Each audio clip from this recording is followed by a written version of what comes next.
de la Fundación Centro de Andalucía. Hemos retrasado, disculpen ustedes por lo retrasado, un vídeo destinado al señor rector que está de camino, pero han comentado que hemos comprobado la presentación, que lo disculpemos en este minuto que va a retrasar su llegada y que se incorpora a la mesa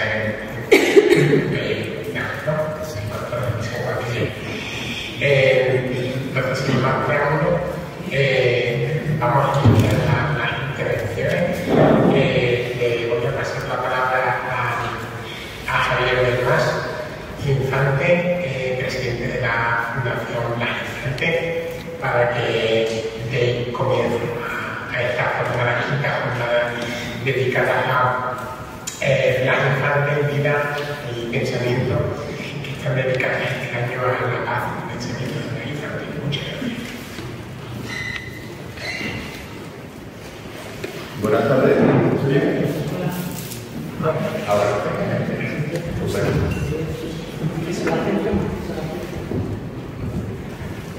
Muchas gracias, señor director del Centro de la Fundación Centro de Estudios Andaluces. Buenas tardes a todos, patronos de la Fundación Blas Infante, queridos amigos, y muchas gracias por vuestra asistencia en esta tarde, con ciertas complicaciones por temas de temperatura como estamos soportando de alguna manera, ¿no? Vaya mi agradecimiento, por tanto, a la comisión organizadora de esta jornada y a quienes con tanto empeño y cariño han hecho posible que estemos hoy aquí. Asimismo, envío un cordial saludo a todos los que habéis aceptado nuestra invitación a participar en ella. Nos honráis con vuestra presencia. Hago también extensivo de forma particular este agradecimiento a la Universidad de Córdoba, en la persona de su rector, quien nos apoya y nos acoge en su casa, que como bien ha dicho el director de CETRA, bueno, pues se le ha podido complicar un poquitito su venida a la universidad, pero en unos minutos se encontrará con nosotros. Este año, en la conmemoración del 140 aniversario del nacimiento del padre de la patria andaluza, acaecido el 5 de julio de 1885, la Fundación Blas Infante y la Fundación Centro de Estudios Andaluces organizan una nueva edición del ciclo de conferencias Blas Infante, Vida y Pensamiento. Este quinto ciclo tiene como objetivo plantear la vigencia del pensamiento de Blas Infante, que tanto interesa y tanto interrogantes plantea, así como abordar determinadas facetas. En esta ocasión nos vamos a detener en su permanente preocupación por la paz entre los pueblos. Este quinto ciclo, al igual que los que le precedieron, consta de 3 conferencias, y hoy asistimos a la primera de ellas, que lleva por título La paz en el pensamiento de Blas Infante, que a continuación pronunciará el catedrático y patrono de la Fundación Blas Infante, Isidoro Moreno. Interrumpo por la llegada de nuestro querido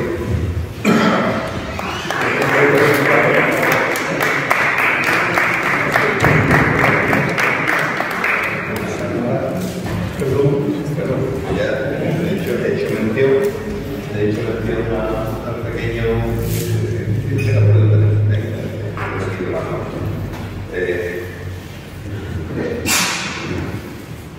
bueno, pues continúo más o menos donde está.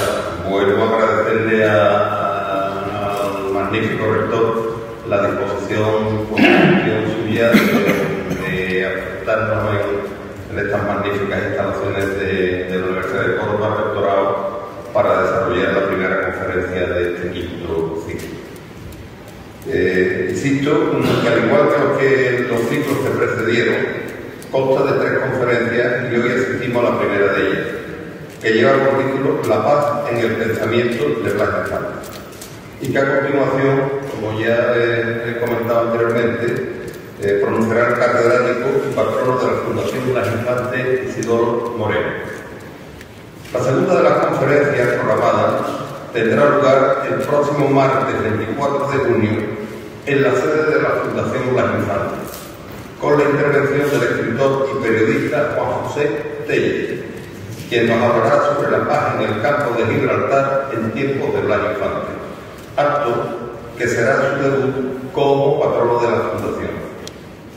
Y para finalizar este quinto ciclo, el jueves 26 de junio en el Museo de la Autonomía en Coria del Río, el profesor de la Universidad de Granada, Rubén Pérez Trujillano, disertará sobre una teoría constitucional del amor, el confederalismo de Blas Infante.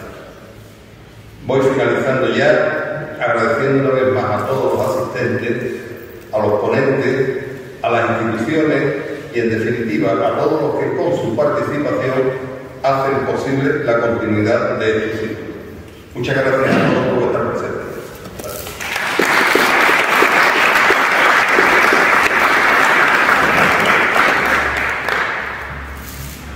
Bueno, pues como les comentaba anteriormente, soy Cristian Pepiño, director de la Fundación Centro de Estudios Andaluces. Para mí es una enorme satisfacción poder estar hoy aquí en esta sala oveja del rectorado de la Universidad de Córdoba. Permítame, rector, agradecerle su presencia en este acto y agradecerle la gran acogida que siempre le dispensa a cualquier actividad que realizamos desde la Fundación Centro de Estudios Andaluces. Una fundación dependiente de la Consejería de Presidencia de la Conferencia. Permítame también agradecer obviamente al presidente de la Fundación Blas Infante, a los presidentes Blas Infante, todo su compromiso y su apoyo para la realización de esta jornada, junto con todos los miembros del patronato de la Fundación Blas Infante, su vicepresidenta, Mar Calderón, y también, como no, al conferenciante de hoy, el catedrático médico de antropología, Isidoro Moreno, y al profesor, escritor y también patrón de la Fundación Blas Infante, Miguel Santiago Rosada, que nos acompaña en la mesa.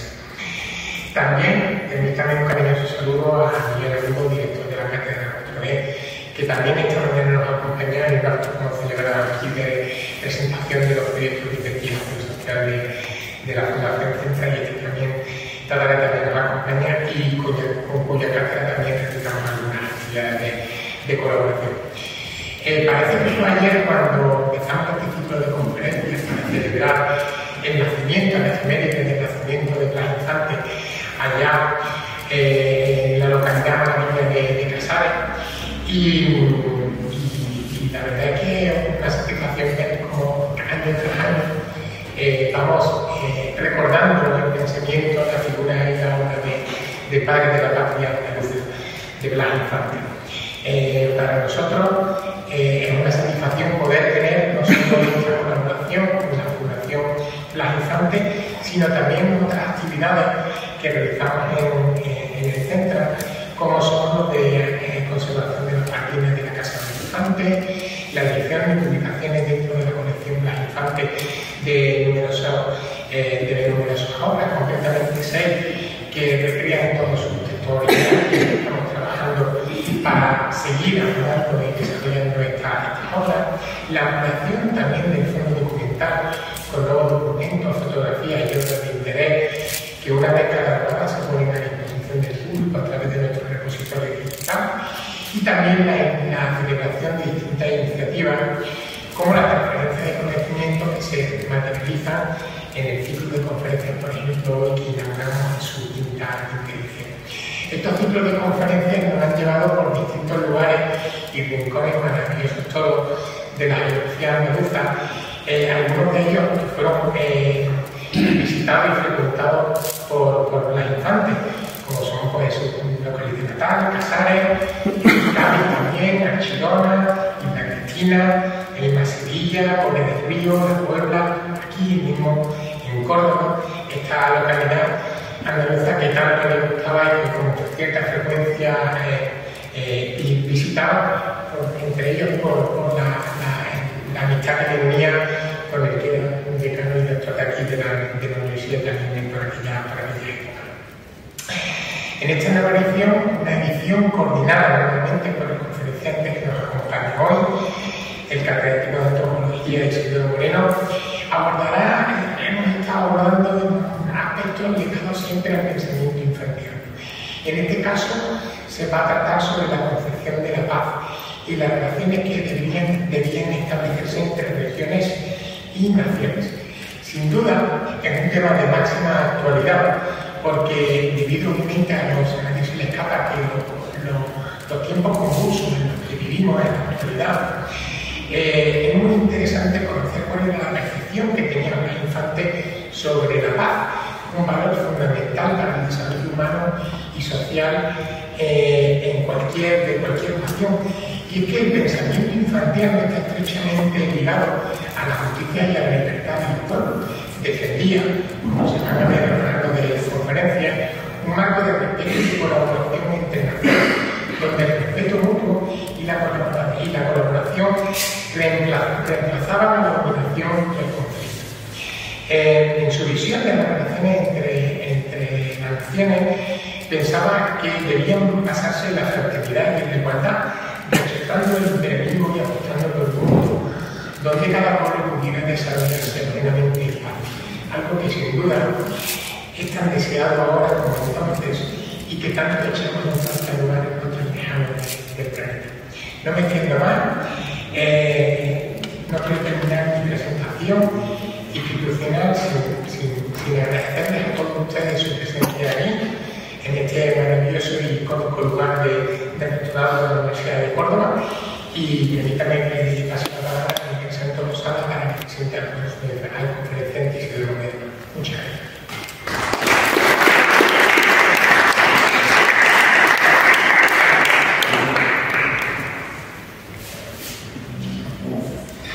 Buenas tardes a todas y a todos. Ante todo, manifestar porque me siento muy a gusto y muy satisfecho de compartir mesa con amigos, ¿no? Desde el señor rector, Manuel Torralbo, pasando por Tristán Pertiñé, director del Centro de Estudios Andaluces, con Javier Germán, presidente de nuestra fundación, muy querido, y por supuesto con mi gran amigo Isidoro Moreno.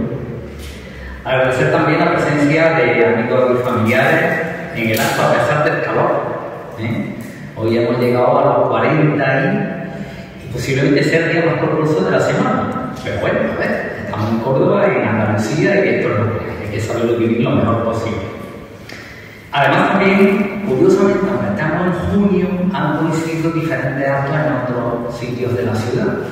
De manera que, bueno, pues, a pesar de ello, pues estamos un grupo de gente muy apañado aquí para pasar un ratito hablando de Blas Infante. Y saludar también a las personas que nos siguen, nos van a seguir cuando nuestro amigo Jorge Moreno, que se encarga de grabar pues, todas las actividades, bastantes actividades de la Fundación, y entonces pues, cuando lleguen a sus casas esta grabación, pues siempre es de agradecer el que tengamos estos amigos que facilitan la comunicación y facilitan el poder transmitir estos conocimientos. Pero yo estoy aquí esta tarde para presentar a don Isidoro Moreno Navarro, Isidoro Moreno, como se le conoce entre toda la gente, sobre todo en Andalucía.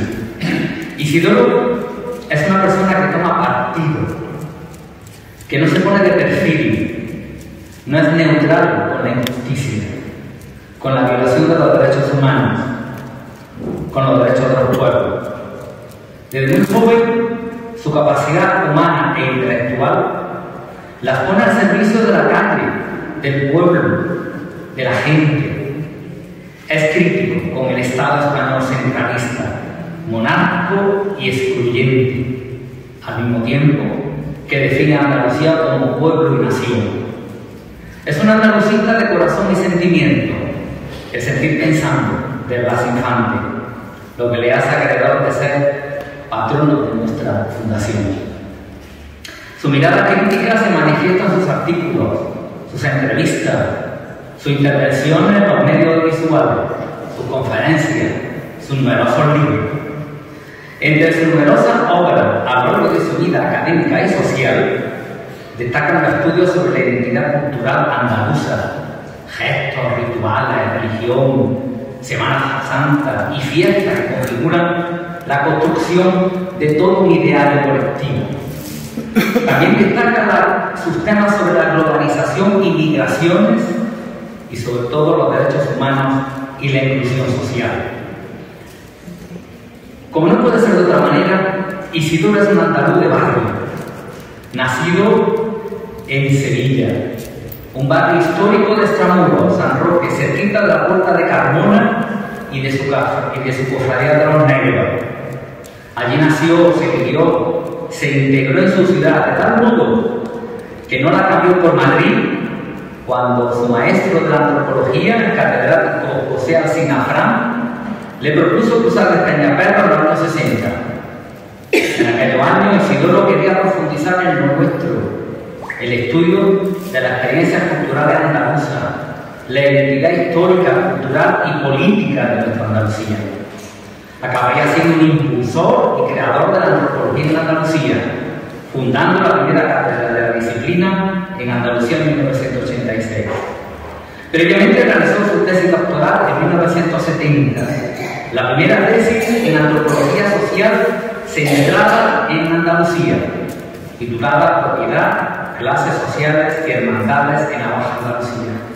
Además, fue fundador y coordinador del Grupo de Estudio de Identidades Socioculturales en Andalucía, GEISA.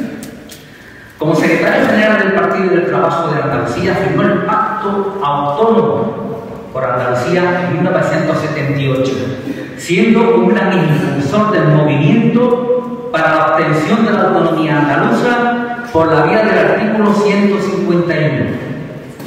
En el año 1990 fundó junto a otras personalidades destacadas como su amigo Diamantino García Acosta la Asociación Pro Derechos Humanos de Andalucía. En esta línea también se ha significado notablemente en la reivindicación del pueblo saharaui por conseguir su derecho a la autodeterminación. También con los pueblos indígenas latinoamericanos. Recuerdo que fue el promotor de que Rigoberta Menchú fuese nombrada doctora honoris causa por la Universidad de Sevilla y actualmente muy sensibilizado con el genocidio del pueblo palestino, causa por la que fue detenido en sus tiempos por los grises, requerido en la Gavidia, la comisaría de policía antigua, que era la Brigada Político-Militar de Sevilla, y bueno, Isidoro, como no tiene arreglo, pues hasta el año pasado pues te aplicaron la ley Mordaza precisamente por manifestarte contra el genocidio de Palestina. Actualmente es catedrático emérito de antropología tras haber ejercido más de 40 años en la Universidad Hispalense. Es uno de los intelectuales andaluces que a través de los estudios académicos y de la divulgación no ha dejado de reflexionar sobre la historia y la identidad andaluza desde distintos prismas. Le gusta utilizar el término caleidoscopio. Ya lo utilizó en la presentación de su último libro en Sevilla. Además, ha sido impulsor de colectivos andaluces como Asamblea de Andalucía y Andalucía Viva. Es un lujo ser amigo tuyo, Isidoro. Bajo su pie de investigador catedrático está su calidad humana, su cercanía incondicional, su entrañable familia, su amor profundo por Andalucía. Podríamos definirlo como un andalusí a caballo entre los dos últimos siglos. Por ello ha tenido diferentes distinciones como el Premio Andalucía de Investigación Plácido Fernández Vial en el 2001, Premio Giuseppe Pitré en el 2005 o Medalla de Oro por la provincia de Sevilla en el 99. Gracias, Isidoro, por tu entrega y por la lucha por tu pueblo.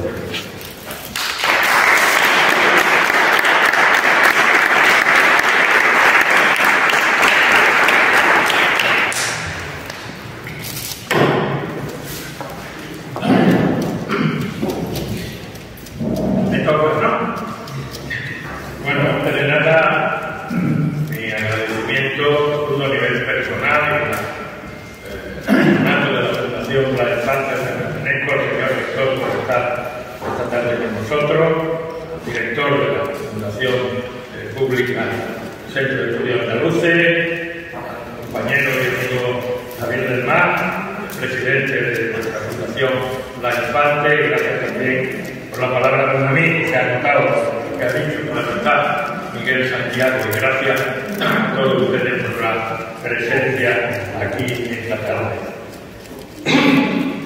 Yo voy a hablar sobre la paz como una de las piedras angulares del pensamiento de Blas Infante. Pero antes de eso, quiero dedicar unos breves minutos a hacer unas consideraciones sobre la importancia de Córdoba para el andalucismo y en concreto para Blas Infante. La presencia de Blas Infante en Córdoba fue constante.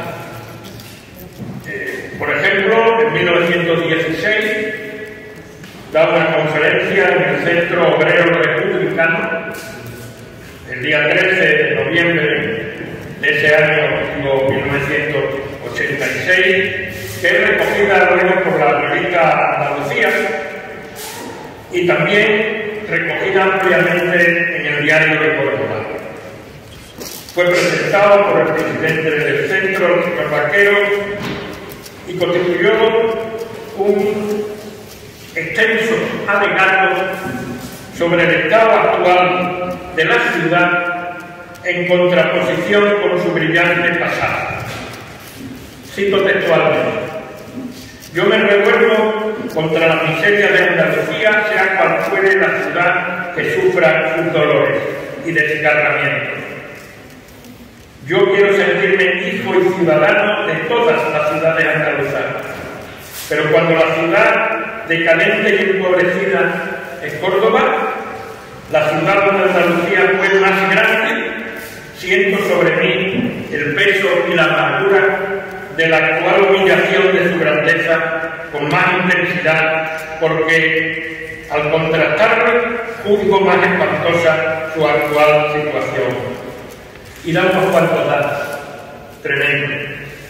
Ciudad donde apenas el humo de 4 o 6 chimeneas revelan la existencia de la industria, donde existe el doble de mortalidad que la media de España, donde hay un 55% de analfabetos y solo 31 maestros, donde 85 niños expósitos han muerto de inanición en un mes por la negligencia de la Diputación, donde las calles están inundadas de mendigos por el abandono de los poderes centrales, apenas tampoco hay carreteras ni ferrocarriles. Y sigue don Blas diciendo: comparte con Sevilla el triste privilegio de ser sede principal de espectáculos sangrientos y embrutecedores en los que la grosería de espíritus ancestrales ofrenda a la barbarie la delicadeza de los espíritus decorados, gastando las últimas energías de una patria que se muere.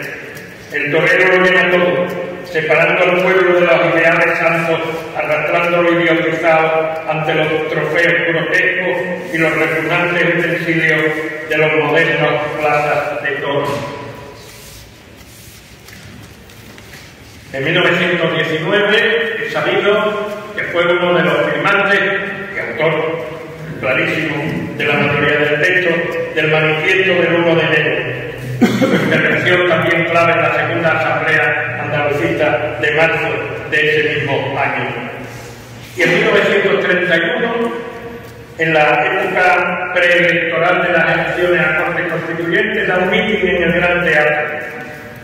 Un mitin muy importante y ya crítico con respecto a la República. Dijo, entre otras cosas: llegó la República y nos sentimos hoy un poco defraudados. La conferencia meeting fue en junio del 31. Nosotros hubiéramos deseado un sistema de hechos revolucionarios, de hechos iniciales que hubieran llegado a cancelar los antiguos vicios de que adolecía el régimen muerto.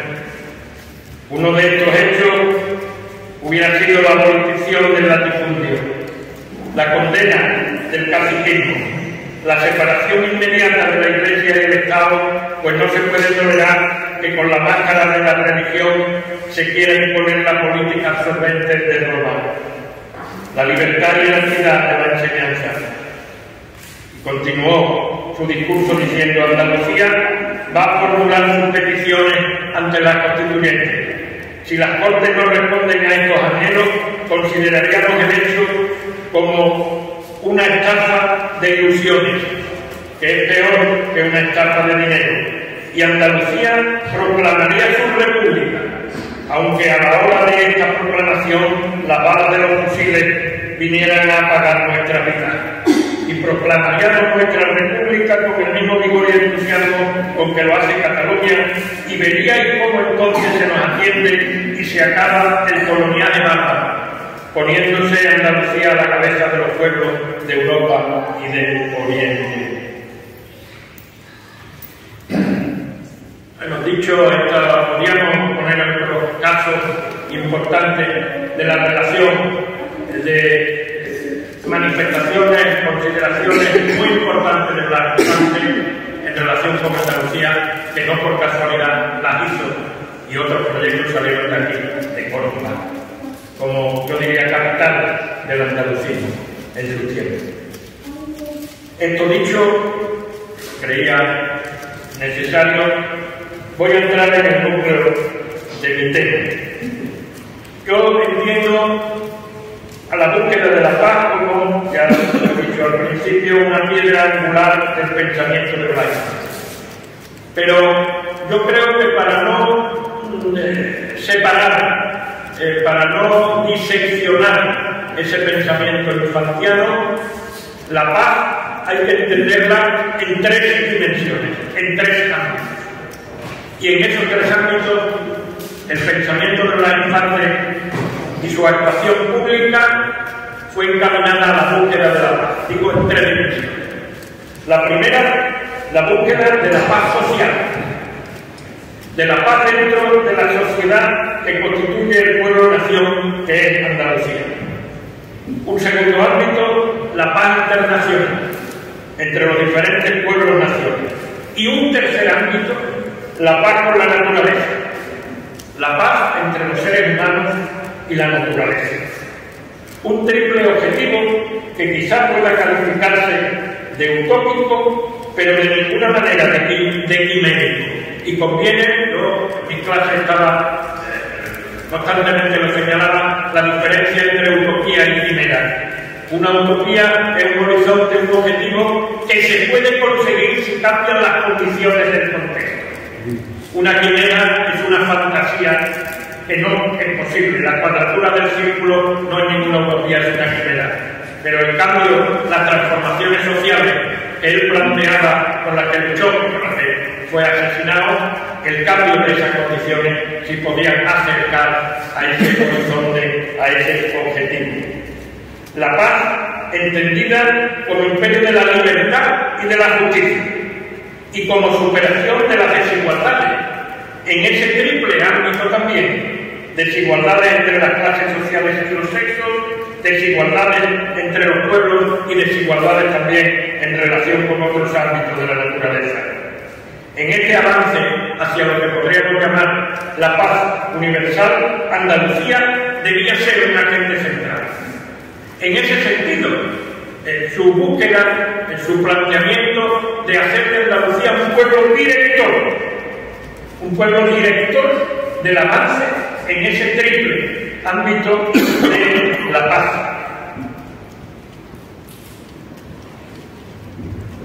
Pero vayamos por partes.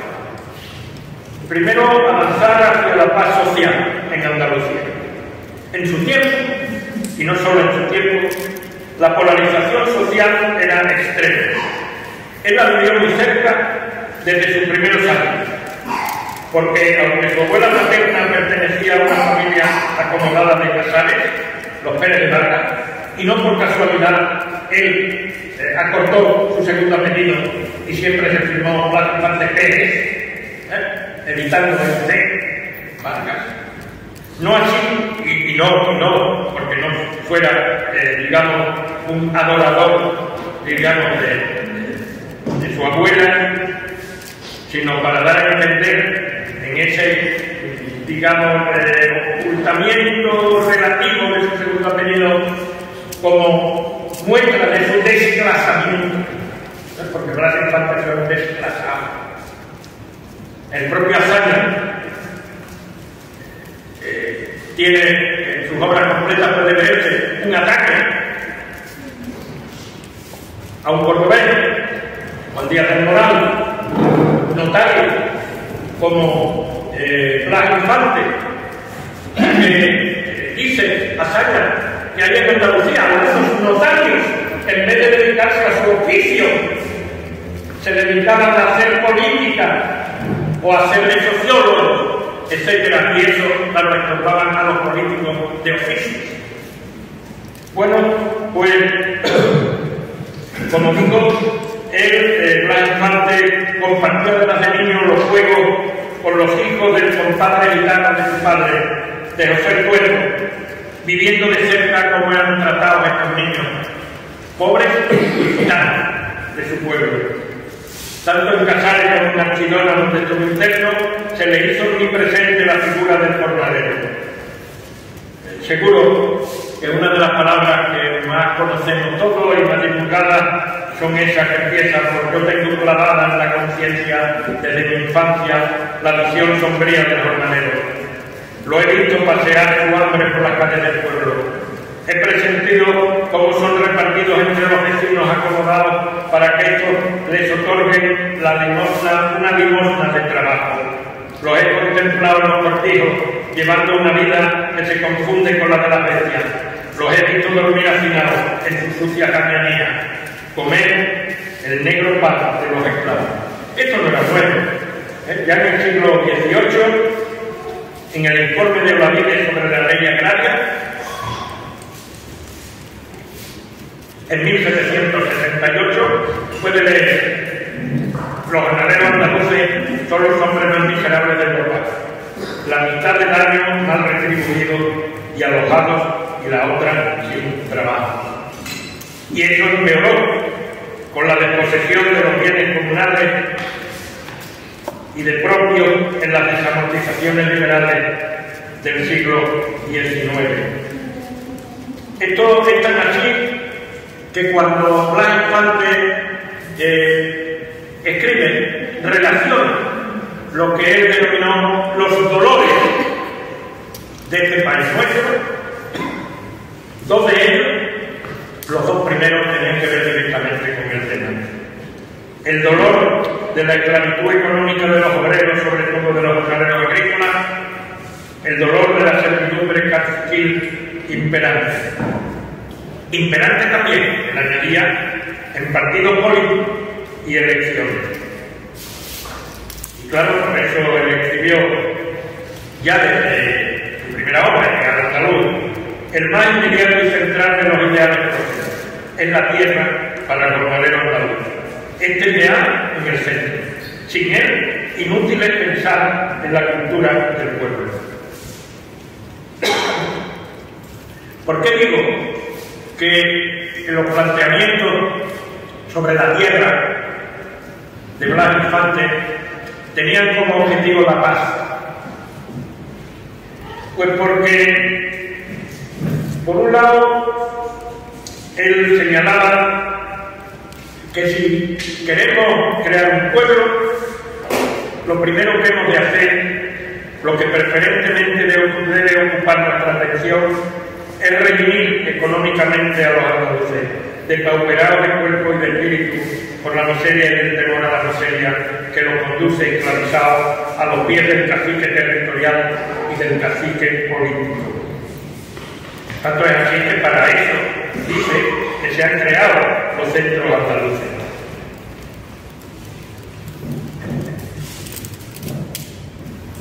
Y él, sobre todo en los años del llamado trienio bolchevista, que también dibujó para la campiña de Córdoba a Juan Díaz del Moral, él trató, y el andalucismo en general, de dar soluciones al problema de la tierra, de la polarización de clases sociales, con toda la violencia que esa desigualdad implicaba de una manera pacífica. Tan es así que escribió y repitió incesantemente que Andalucía se redimirá por la conversión del jornalero extranjero en cultivador de su tierra propia, es decir, por la creación de una clase media campesina, para lo cual se necesita en primer lugar dotar al jornalero de la tierra suficiente para satisfacer sus necesidades materiales. De ahí que él se acercara a las soluciones, principios georgistas, luego siguiera en gran medida y desbordara a su vez el pensamiento, los planteamientos de Joaquín Costa, y claro, basándose en que, con sus palabras, mejor que con las mías, nosotros negamos el bárbaro derecho de la propiedad privada de la tierra por tantos crímenes que tantos crímenes sancionan. Nosotros decimos que este derecho no lo es, sino privilegio y monopolio. Que ese supuesto derecho es la negación del derecho a la propiedad, que es el derecho que todos los hombres tienen para relacionarse con las cosas de la naturaleza y transformarlas mediante el trabajo para satisfacer sus necesidades. Hacer la tierra de todos será hacer labradores. Continuado. La medida favorecerá por igual no solo al obrero del campo, al jornalero, sino al de la ciudad, porque bajarán con la mayor producción los precios de subsistencia y porque muchos o algunos obreros incluso vendrán a trabajar de la ciudad al campo si lo hacen por cuenta propia. Andalucía, y no solo la clase jornalera, añadía, se redimirá cuando sobre los cimientos de la oscura gañanía, donde pena el pobre jornalero, se levante la granja luminosa, donde viva, trabaje, goce y estudie el campesino andaluz. Esta última frase no es una frase de un escrito, de un discurso en el trienio bolchevista del 18 al 20. Está escrita antes de publicarse de Al-Andalus. En 1914, en el número 5 de la revista bélica del Ateneo de Sevilla.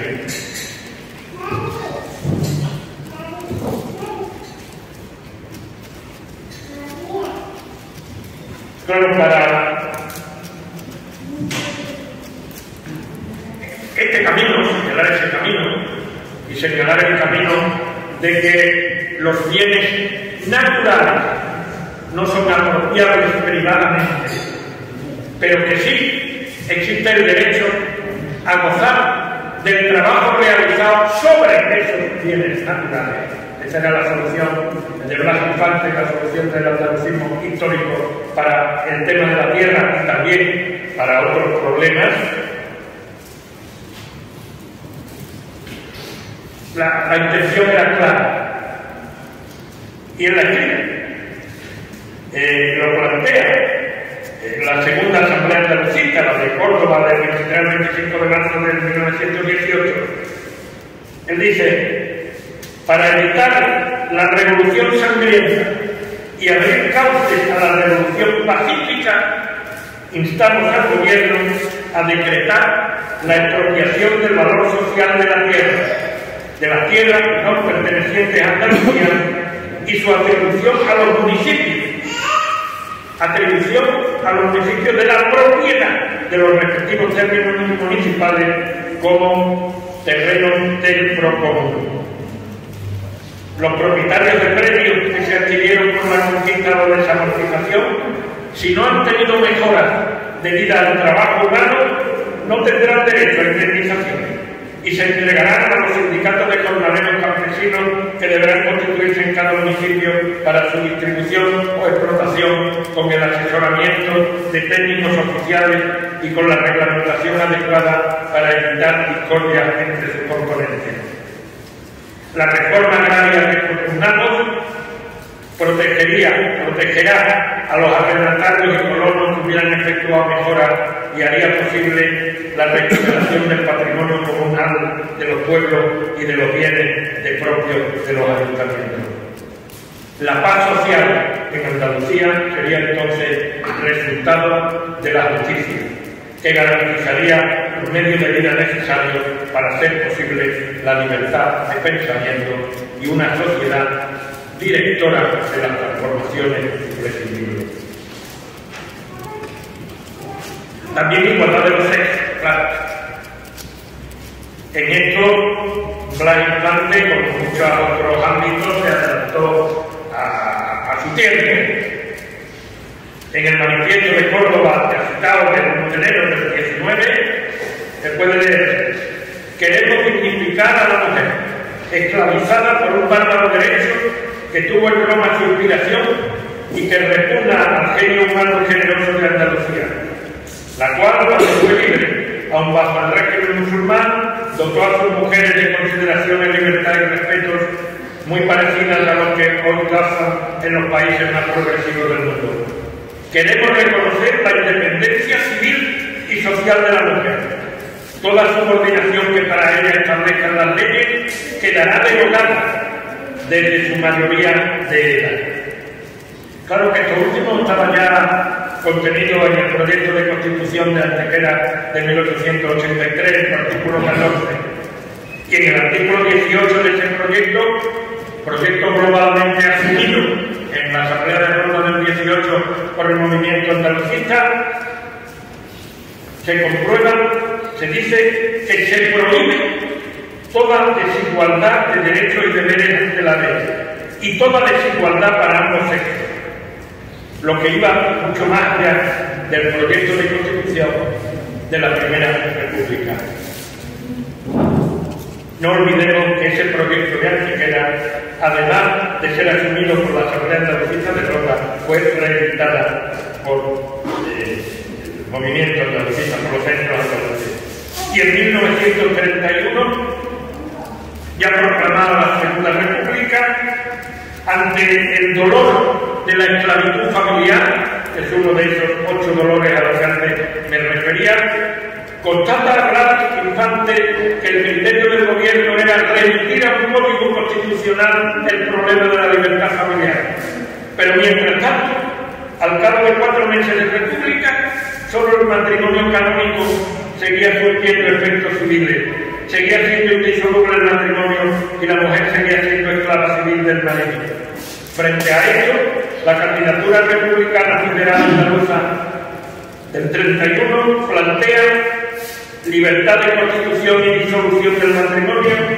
La naturaleza, añade, está por encima de las leyes, con los inconvenientes trágicos y cómicos que las separaciones de hechos, que siempre han existido, han determinado al oponerse a una ley artificiosa que sigue suponiendo existente lo que ya ha sido resuelto, y reconocimiento por ley de todos los matrimonios de hecho existentes durante un cierto tiempo, aunque no hayan sido escritos, y libertad civil de la mujer.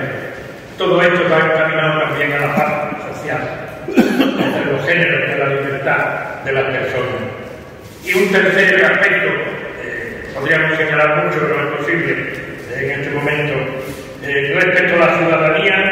Blas Infante y los andalucistas históricos proclamaron la igualdad de derechos más allá de lo que procura el nacimiento. La sencilla y escueta frase de "en Andalucía no hay extranjero, nadie es extranjero", lo dice todo. El segundo ámbito o dimensión de la paz es el internacional.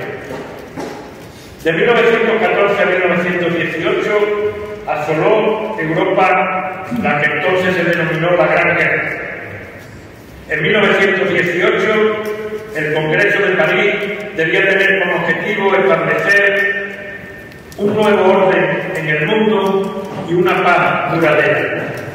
En este contexto tiene lugar la conferencia de Blas Infante en la Sociedad Económica de Amigos del País de Sevilla, el 3 de noviembre del 18, que sería el núcleo de su libro publicado pocos meses después, La Sociedad de las Naciones.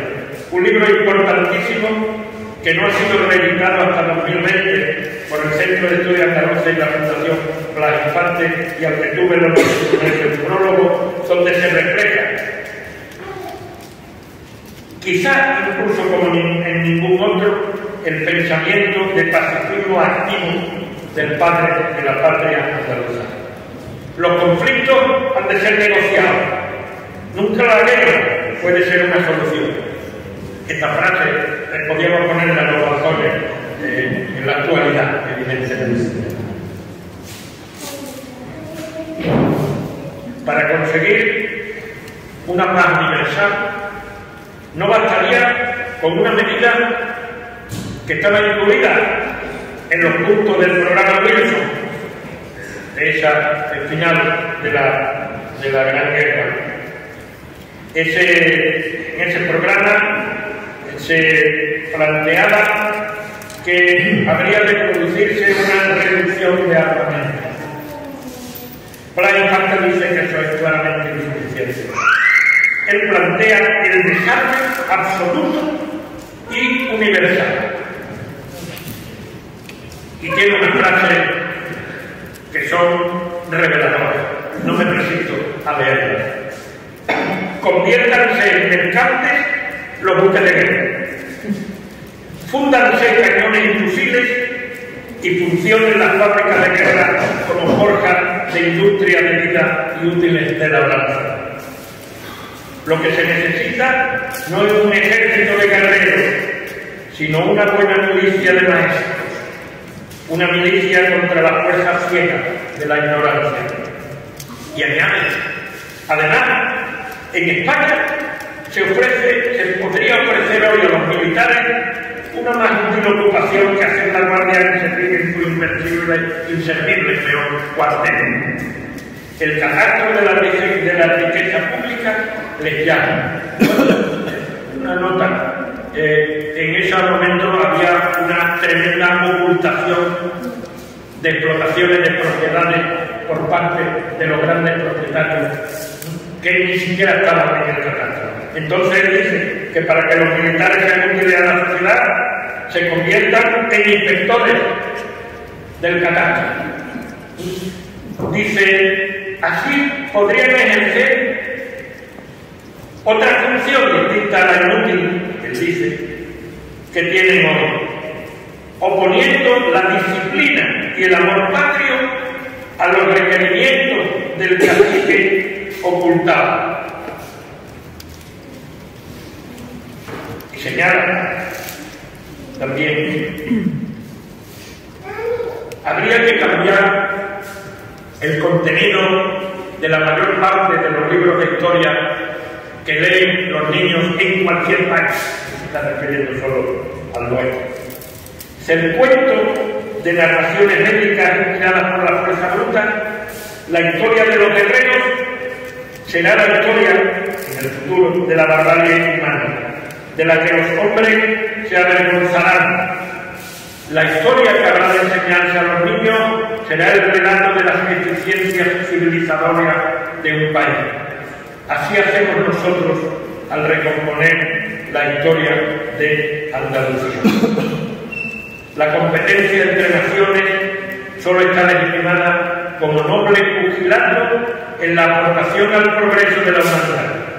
Las naciones han de ser libres e iguales en derechos, pero los intereses de cada una de ellas deben orientarse conforme a los intereses comunes de la humanidad y subordinarse a ellos. Bueno, era consciente de la dificultad de todo eso y de la realidad.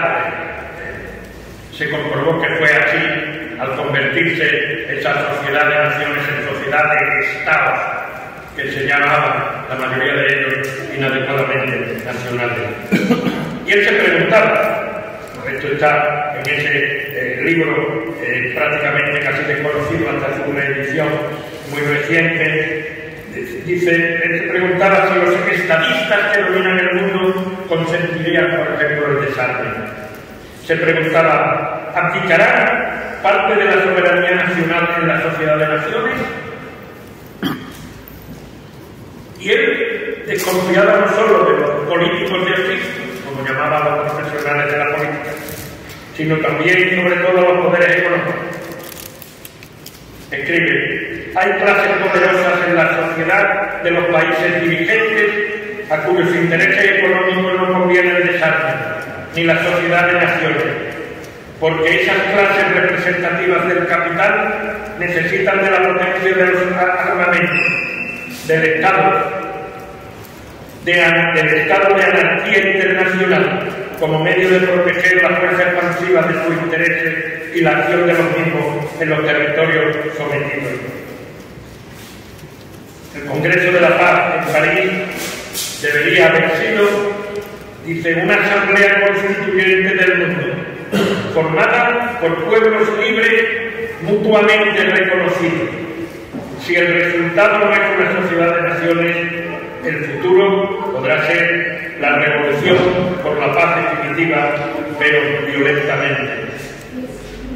El Centro Andaluz envió un alegato al Congreso de la Paz fundamentando los derechos de Andalucía a estar presentes. Dice, pese a la tiranía que vino a martirizarla, expulsando a muchos de sus hijos y convirtiéndolos en míseros jornaleros. Pero esta Andalucía va recobrando su personalidad y su conciencia, que eleva al tribunal del Congreso la reivindicación, entre otras, de la devolución de Gibraltar para reintegrar la Andalucía, y que esta pueda estar presente en el Congreso integralmente en el concierto de nacionalidades libres de la península, en los Estados Unidos de América, cuyo espíritu nuevo se afirma ya. Afirmación optimista, claro, como vemos, porque luego pasó todo lo que pasó. No quiero extenderme en el tema de Gibraltar, porque el compañero del patronato, Juan José Telle, tendrá esta intervención en Casares el martes próximo. Pero sí, no me resisto a decir una breve línea. Blas Infante escribió, Gibraltar está en Andalucía y en poder de Inglaterra por causa de Castilla. A costa de Andalucía pudo Castilla conservar Cataluña. Castilla sacrificó a Andalucía por no sacrificarse ella misma. La génesis del problema de Gibraltar. El imperativo de la paz es, sin duda, el eje del libro de Blas Infante, al que me he referido, La sociedad de las naciones. Tanto debe lucharse, planteada, por la libertad de los pueblos, como por la solidaridad entre todos ellos.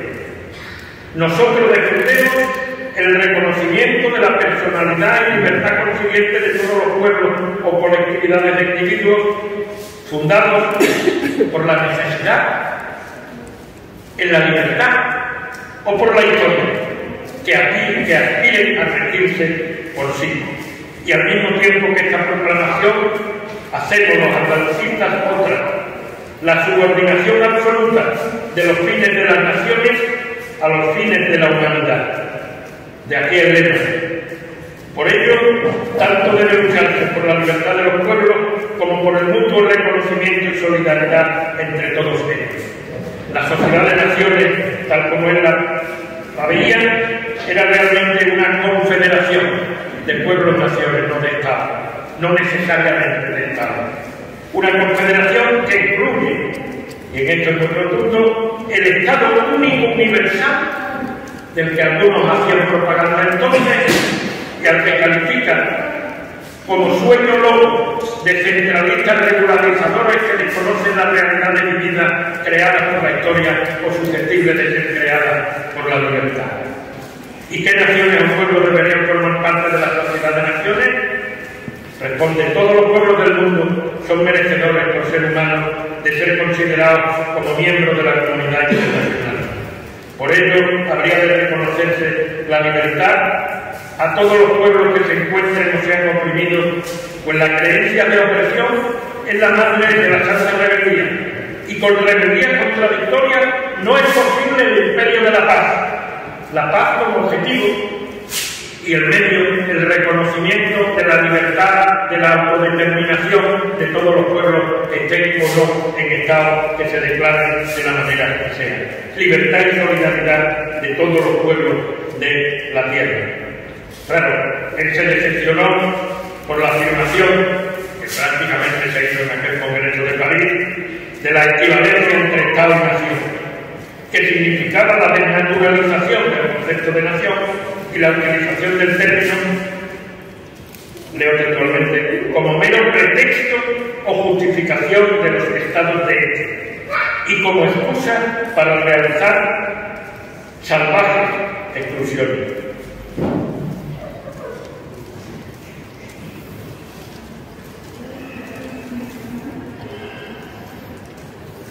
Y claro, para avanzar en ese camino hacia la paz, Blas Infante también era rotundo al señalar que europeizarnos no es el camino. Nosotros no podemos, no queremos llegar a ser europeos. Bueno, como señala, por ejemplo, Ugartecho, para Blas Infante, Europa venía a representar la encarnación del espíritu guerrero, del imperialismo, del maquinismo y de la descivilización, la antítesis de lo que él entendía y defendía como Andalucía. Paso a la tercera dimensión, la tercera de la paz. La paz como armonía necesaria con la naturaleza, con la madre tierra y con los otros seres vivos. En esto, Blas Infante se adelantó de forma extraordinaria a su tiempo o incluso a su propio movimiento andalucista.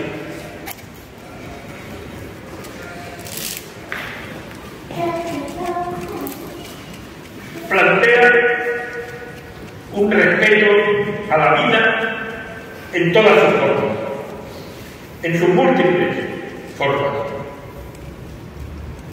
Dice, por ejemplo, el hombre cruel con los animales lo será también con los mismos hombres. La crueldad es siempre una cosa misma, aun cuando cambie su objeto. Esto está dentro de sus mandamientos de Dios en favor de los animales. Él se desmarca claramente del supremacismo de la especie humana, de lo que luego se ha llamado especismo, respecto a las otras especies, que es una de las características de la civilización occidental, basado en el mito de somos los reyes de la creación, toda la creación, toda la naturaleza está a nuestra libre disposición.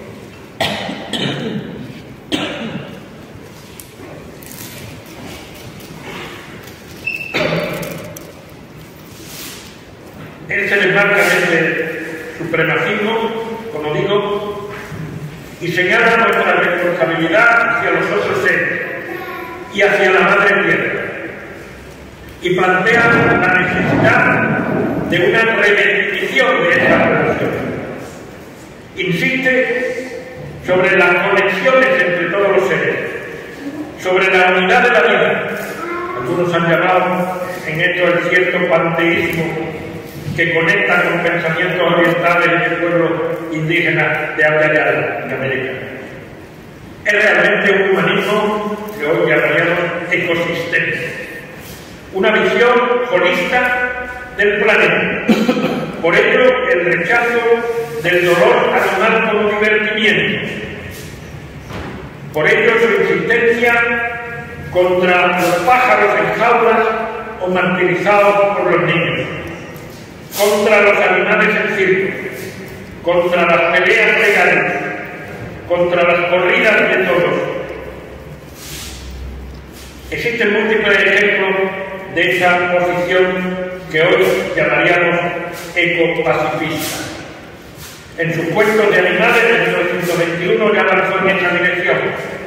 Se trata de una trilogía que refleja su concepción de la libertad, del amor de la naturaleza, de la esencia de la vida y también de la muerte. Fabulando conforme a este género literario, reflexiona sobre lealtad y generosidad, encarnadas en el feudo preferido. Realiza una amplia consideración sobre el trabajo cooperativo no mercantilizado y sobre la emigración al hilo de la cotidianidad de unos pobres ratones, y se sitúa frente al estereotipo de la cigarra y las hormigas dándole la vuelta al tópico, reivindicando a aquellas tan estigmatizadas, destacando sus valores liberadores y desmontando el tópico de la laboriosidad de las hormigas, a las que califica de materialistas implacables, codiciosas, soberbias y acumuladoras de bienes. Bach Infante muestra aquí también su perfil de heterodoxo, sin duda. Su plegaria del Bach y sus mandamientos de Dios a favor de los animales, inspirados en gran parte en el Samaveda, aquella dirigida a los mismos, fueron la base de las placas que todavía, de las placas de cerámica que en 1925 se colocaron en las fachadas de los colegios públicos sevillanos por iniciativa de Antonio Ariza Camacho, médico, padrino de bodas de Blas Infante, director durante 2 años de la revista Andalucía en 1916 y 17 y asesinado junto a su esposa pocos días antes del asesinato de Don Blas. Les recomiendo, no lo voy a hacerlo por cuestiones de tiempo, que veáis en breve los contenidos de esa plegaria de los pájaros y de esos mandamientos de la ley de Dios. Ya un año antes de publicarse, eso, en 1924, estando en la Cristina, logran que el ayuntamiento prohíba en el municipio los espectáculos y juegos donde sean maltratados animales. Esto en 1924. Y las 4 consideraciones previas sobre las que se basa el articulado de la disposición pueden, con gran seguridad, como señala Norberto Ruiz Manuel Ruiz en su estudio introductorio de la reciente rendición por el Central de la Fundación Blas Infante de Don Dimas, que fue publicado en 1927, Blas Infante estuvo, sin duda, detrás y por debajo de esa prohibición absolutamente excepcional para la fecha en que ésta se produjo.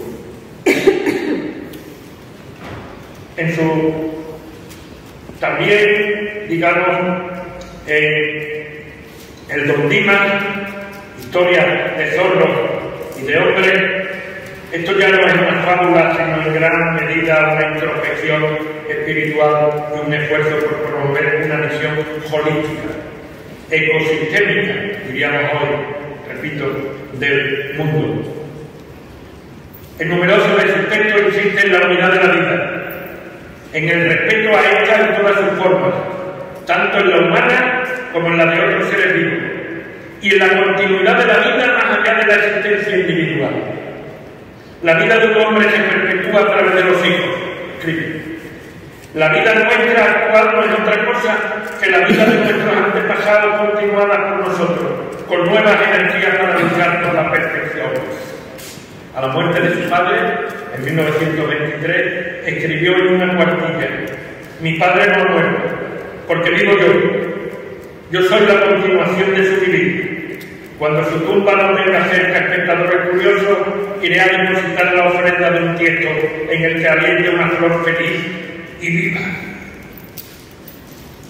En la dictadura pedagógica, insiste, las ciencias naturales e históricas demuestran que el hombre es un ser más en la creación, término de la evolución como una de tantas especies zoológicas, y se asienta, se coloca frente a lo que él llama el dogma de la bondad innata anclado en mitos religiosos y en el pensamiento de Juan Jacobo Rousseau. Su sentido de unidad de la naturaleza y de nuestra pertenencia a ella es la base de su oposición radical a que esta y los elementos de esta puedan ser apropiados y privatizados, ya que son bienes comunes comunitarios no susceptibles de ser convertidos en mercancía. La paz con la naturaleza solamente será posible respetando a ella, estableciendo una relación armónica con ella, cuidándola y posibilitando su renovación, algo que Infante veía incompatible con la ideología del capitalismo y con los intereses de los poderosos que solo la consideran en tanto frente de ganancia. Y voy terminando. Infante no era un ingenuo. Para avanzar hacia la paz en estas tres dimensiones que él veía indisolubles, se requerían y se requieren también hoy transformaciones fundamentales tanto en las realidades materiales como en la conciencia. Había que redefinir el concepto de política, haciendo de ella el arte de remover en cada momento histórico los obstáculos que se oponen a la aplicación del ideal social progresivo, al avance de la igualdad, la libertad y la paz, produciendo además la menor conmoción posible. Redefinir también el papel de los políticos, rechazo a los políticos de oficio, pero también a los ciudadanos pasivos. Una frase sobre estos últimos es reveladora. Nosotros no consideramos hombres honrados a los amargados hipócritas que con careta de amargura encubren su falta de ideales, ni a los que se circunscriben al gobierno de sus hogares, sino a los que vienen a luchar por el bien de la sociedad. Solón fue el más sabio de los legisladores clásicos, y Solón dijo: quien rehúse tomar parte en los negocios de todos tendrá una pena, la infamia. Esto está en uno de los artículos escritos en 1916 y que están dentro de la reedición de la Sociedad de las Naciones. Y él también reivindicaba gobernantes que sean maestros, escultores de conciencia, Estado que sea escuela, política que sea arte de educación, y superar la dicotomía dictadura capitalista y dictadura del proletariado. Su definición de ambas dos modelos de dictadura se la recomiendo, porque es magnífica y poco conocida, está dentro, digamos, de la dictadura pedagógica.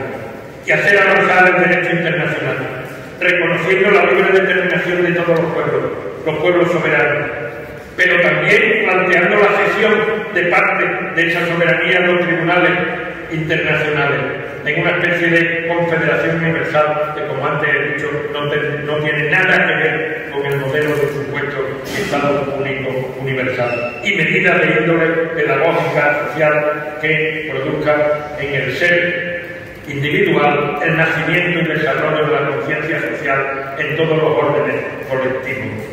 Medidas todas que exciten en el individuo el nacimiento de la conciencia de soberanía social, de comunidad económica, de paz humana, de piedad creadora, de unidad, en fin, ante la humanidad y sus destinos supremos. Una revolución verdadera ha de combinar para alcanzar estas dos próximas reivindicaciones: igualdad y libertad, tras las cuales están la paz y la felicidad, tanto individual como colectiva, que serían la realización del destino de la humanidad. Para esta tarea, Blas Infante y los andalucistas invocaron, leo textualmente dentro del manifiesto del 1 de enero del 19, a todas las clases, principalmente a las obreras, a todas menos a una pseudo-intelectualidad andaluza y española de espíritu castrado y de alma cobarde que abdicó el rango de clase dirigente y solo sirve para entorpecer la ideación generosa y la ardiente acción. Esta tarea era difícil en tiempos de Blas Infante y quizá lo sea aún más hoy, porque, como él escribió, los ideales religiosos y la moralidad de las antiguas eras históricas murieron, pero no han sido definidas aún las de los tiempos nuevos. Estos han destruido las chozas sin edificar el palacio, y los hombres se encuentran a la intemperie. Esto escribió en 1921. Algo no muy diferente a lo que plantearía después Antonio Gramsci. Cuando escribió, cuando lo viejo no termina de morir y lo nuevo no acaba de nacer, es el tiempo en que aparecen los monstruos. Y estamos ahora en el presente. Hoy esos monstruos tienen nombres y apellidos. Son países e ideologías que están dinamitando los derechos humanos individuales y colectivos, que están alimentando la cultura de la violencia en las relaciones sociales y la cultura de la guerra en las relaciones internacionales. Monstruos que en no pocas ocasiones han llegado a puestos de poder político, no solo porque son apoyados por los grandes intereses de corporaciones transnacionales, sino no pocas veces por los votos en convocatorias electorales, aunque su objetivo sea destruir todo lo que pueda, todo lo que queda de democracia en los países que se definen como demócratas. A quienes les aupan a esos puestos, no olvidando que Hitler subió al poder de esa manera, podríamos aplicarles lo que Schiller escribió en las campanas e Infante recoge en las páginas de la dictadura pedagógica. Mal haya quien en las manos del ciego la luz puso, a él no le alumbra y con ella puede incendiar el mundo. El pensamiento de las infantes también una luz. Lo fue en su tiempo y el mayor monstruo de su tiempo, el fascismo, lo escondió, consiguiendo ocultarlo durante décadas, aunque no pudo apagarlas del todo.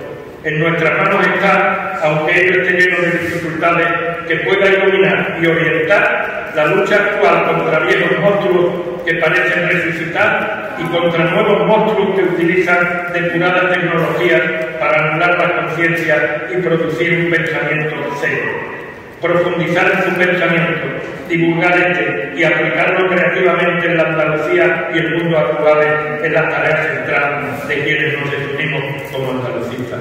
Muchas gracias.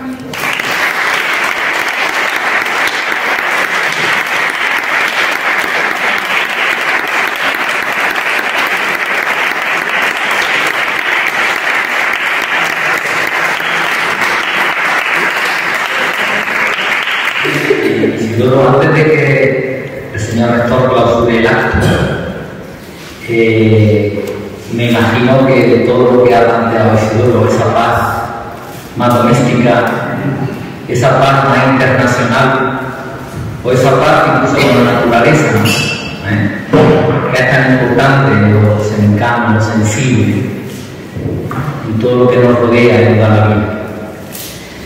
Si alguna persona quiere preguntar algo o hacer una pequeñita reflexión de lo que ha escuchado, pues nada, buscamos en un ratito, cualquier minutillo, que es suficiente para que cualquier persona no se le quede dentro alguna cuestión que le quiera plantear al maestro Isidoro.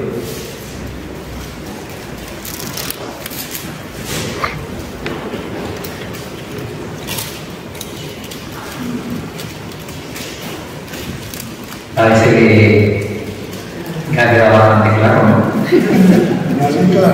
Aquí hay un chaval que va a estudiar Derecho Internacional y que ha sacado unas notas magníficas en la selectividad. Y es una alegría encontrarnos en los auditorios de chavales jóvenes que quieren escuchar, que quieren aprender, que quieren transformar. Pablo, que está ahí, se nota que está convencido. ¿Qué te parece, Pablo, la conferencia de Isidoro Moreno? Es interesante, la verdad, y de temas que se han tocado hace mucho, pero que ahora mismo son muy actuales, la verdad que me parece muy interesante. A mi nieta no me pregunto porque todos somos chicos y están ahí dando sus datos de manera. ¿Alguien más que quiera, compañeros míos del instituto, amigos, amigas, familiares, gente de nuestra fundación?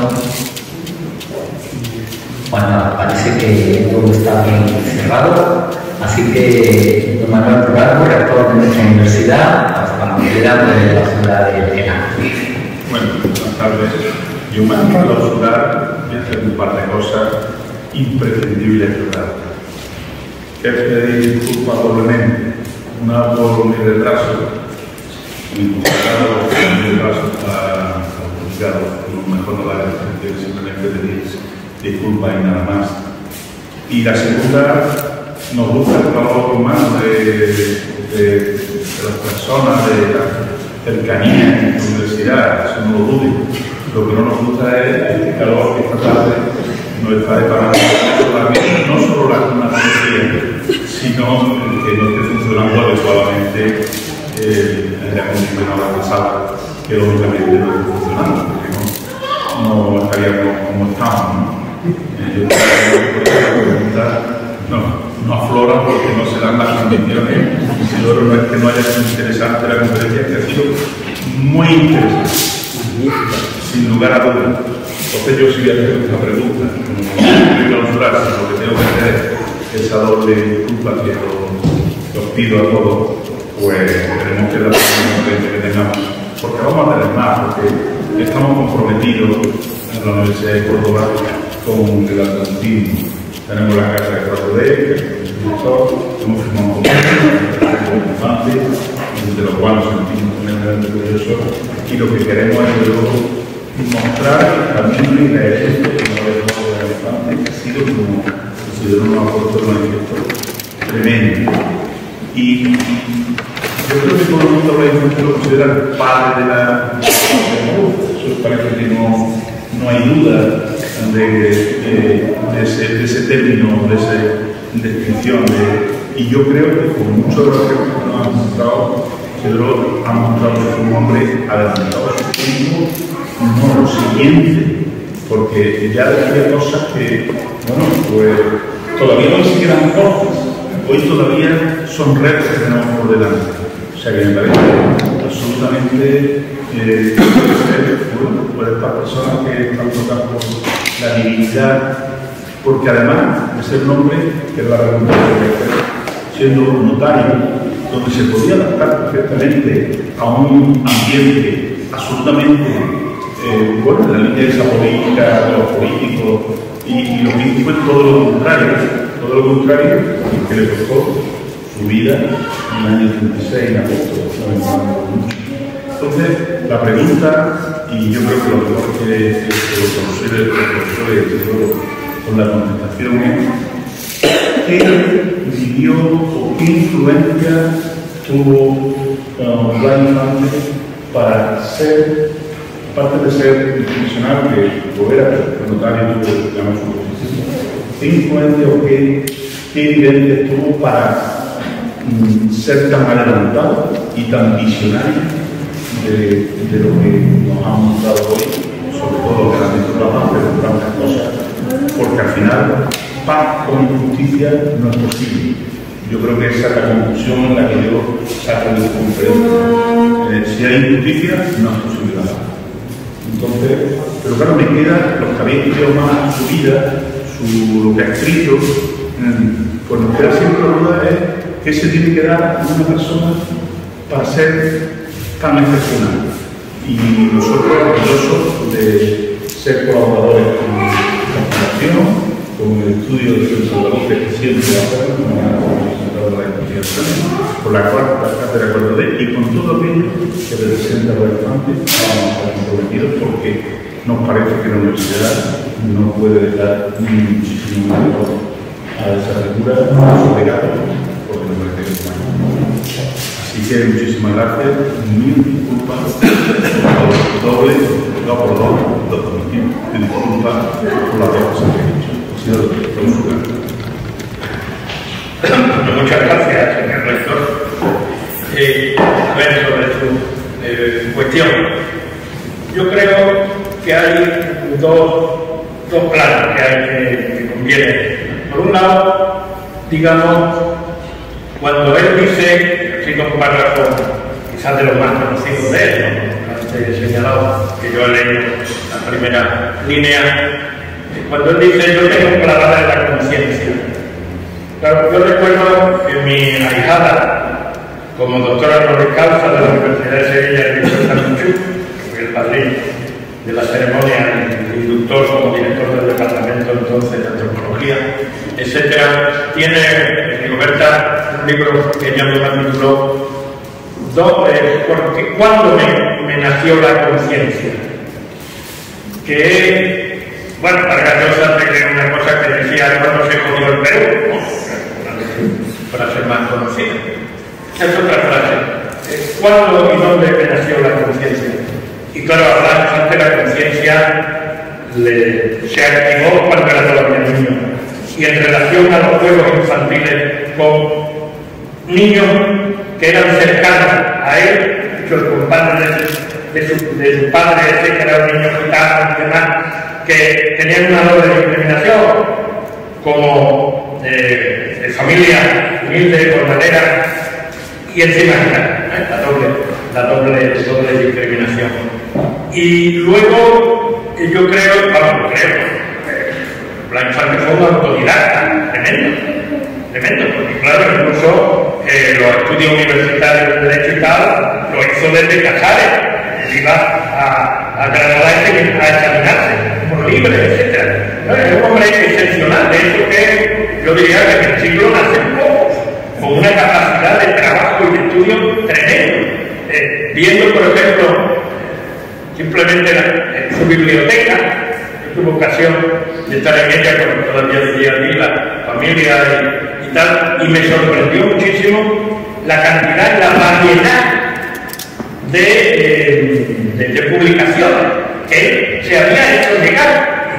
Esta moda, claro, los años 10, los años 20, antes de los años 30, era difícil, y ahora a veces es difícil encontrar libros que se publican lejos. Bueno, yo, por ejemplo, hace años disfrutar de Blas Infante como introductor de la antropología política en Andalucía, pero la antropología como disciplina.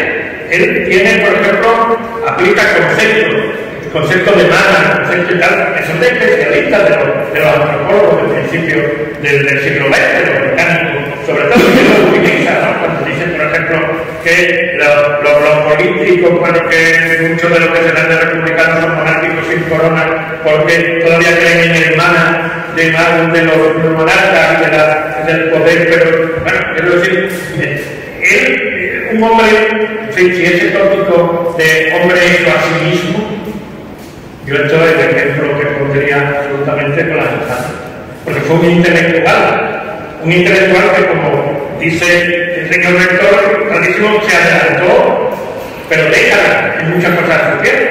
Incluso una parte de su pensamiento no le podían seguir los andalucistas que lo circulaban muy estrechamente, porque él iba muy por delante. Y claro, otra cuestión también, el odio de clase. Es decir, Blas Infante, digamos que fuera grande, que podía vivir pues, como Dios, voluntario en aquella época, y optar por los débiles, por los oprimidos, tanto a nivel individual como colectivo, cuando podía vivir perfectamente. Bueno, esos notarios andaluces, incluimos también a Díaz del Moral, como antes he señalado, la frase aquella, que claro, si se viviera, pues supongo que la borraría, pero no voy a quitar una obra completa de hazaña, ¿no? De menospreciar y tal a esos notarios que se salen del madre, ¿no? Se salen del pie. Y claro, Blas Infante se salió del pie, evidentemente. Y además, ciertos parques políticos, etcétera, pues pertenecían al otro lado, a la otra parte, terrateniente. Entonces, claro, Blas Infante todavía hoy, en algunas novelas, algunas muy interesantes, ¿no? Aunque no muy conocidas, que ya en el siglo XXI se están publicando sobre la vida de la familia, de la nobleza de segundo orden en Andalucía, los grandes propietarios, etcétera, etcétera. Cuando citan a Blas Infante, citan a algún autor, que quiera hablar de eso, que me lo pregunte luego, ¿dónde está eso? Lo consideran como un drama, como un drama, por este hombre, que es notario y que además emparentaba con determinadas familias y que defiende los modelos, dicen que la tierra no lo hicieron y que la propiedad de la tierra sin el trabajo sobre ella es un crimen, etcétera. ¿Esto qué es? Claro, yo creo que eso, pues evidentemente tuvo mucho que ver con los cortafuegos que hicieron a su alrededor, una persona que además fue uno de los creadores de la Sociedad Protectora de Animales, junto con Pedro Batina, el médico anarquista, y con algunos otros intelectuales en Sevilla, cosa que normalmente no se dice o no se sabe. Claro, lo que era un raro en el sentido que Rubén Darío, del libro aquel, los raros cabezas, no raros como extraños, sino raros como excepcionales. Entonces, Blanchard fue un claro, porque ni respondió a la forma de vivir que he tenido, ni a lo que se esperaba de las personas, digamos, de las mercaderas de botica, de alguna manera, en los pueblos, y que estaba comprometido por lo que estaba, digamos, con personas de clases sociales dominadas, oprimidas, etc., y con Andalucía como pueblo oprimido. Pues claro, evidentemente tenían que ser muy mal dichos por la superioridad competente, incluidos por los políticos profesionales, que tenían, y eso era mutuo, pues una gran desconfianza y una gran distancia con respecto a Blas Infante, que además era un demócrata radical. Él era contrario a cualquier tipo de prohibiciones. Él se opuso a la prohibición de partidos fascistas durante el gobierno del Frente Popular en el año 36. No quiso apoyar, digamos, los planteamientos de prohibición porque él era antiprohibicionista. Porque pensaba además en la pedagogía, en Entonces, yo comparto, es que era un hombre excepcional. Que claro, por una parte, su propia, digamos, biografía desde niño, etcétera, y después, cuando le nació la conciencia, le nació de una forma pues, tremenda, ¿no? Y criaron de golpe. Y entonces toda su vida se estuvo formando, leyendo, escribiendo, en cuartillas, en recibos de factura. Los papeles de ellos son reciclados de recibos y de factura y de todo esto, que se le ocurre un hombre absolutamente excepcional.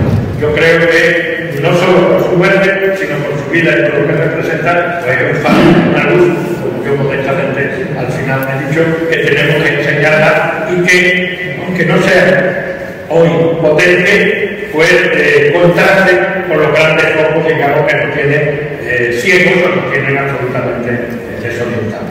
No sé si he contestado a tu pregunta.